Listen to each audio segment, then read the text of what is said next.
kulan ka dhacay guriga garaad jaamaca garaad Ismaaciil isla markaana ay ka soo qayb galeen cuqaasha odayaasha iyo waxgaradka beelweynta jaamac siyaad ayaa waxay ugu baaqeen beelaha walaalaha ee shaqaqada ku dhaxmartay degmada Taleex inay joojiyaan colaadda isla markaana ay ilaaliyaan nabadgelyada iyo wada deganaanshaha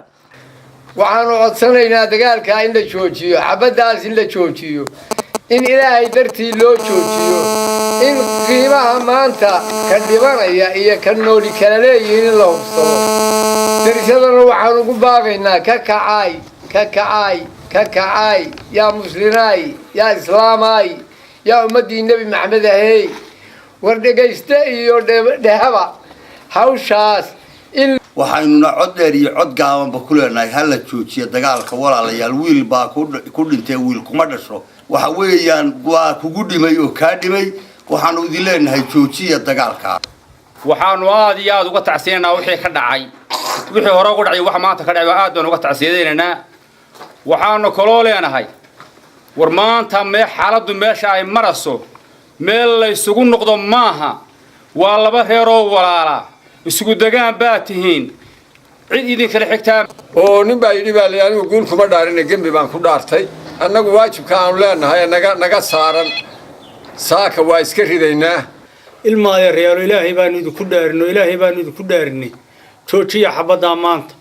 wax aan dhibaato ahayn oo ka kordhiyaa ma jiraan ciil beeli maysaan ninkii nin dilowba ciil baa isku celinaysaa ka kugu dhintaa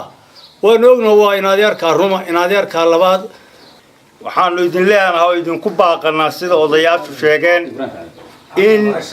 la joojiyo dagaalka inaan xabaddu shaqeyn caqligu shaqeeyo waxaanu idin leenahay ilaahay ha idin tuso waxa ummaddu idinla jeceshahay waxa idinku aad ka jeceshihiin ee dhibka ah waxa ummaddu idinla jeceshahay ka jeclaada waxa ilaahay jecel yahayna ka jeclaada garaad jaamac garaad Ismaaciil iyo cuqaasha ayaa ugu baaqay joojinta colaadda ka soo cusboonaatay degmada Taleex gaar ahaanna ay agteeda fadhiyaan cuqaashii iyo waxgaradkii iyo siyaasiyiintii beelaweynta jaamac siyaad waxaanu bayaankan u soo jeedinaynaa bayaan nabadeed oo xabad joojina labada beelood walaalaha waxaanu idin leenahay sida ay cuqaashii iga horeysay ay sheegtay waxgaradkii sheegay beesha jaamac siyaad ay ku dhawaaqday aniguna aan ugu ducaynayo idinkana aanu idinka baryayno in aad joojisaan dagaalka waxaan idin leenahay reer Taleexow dad wada dhashay baa tihiin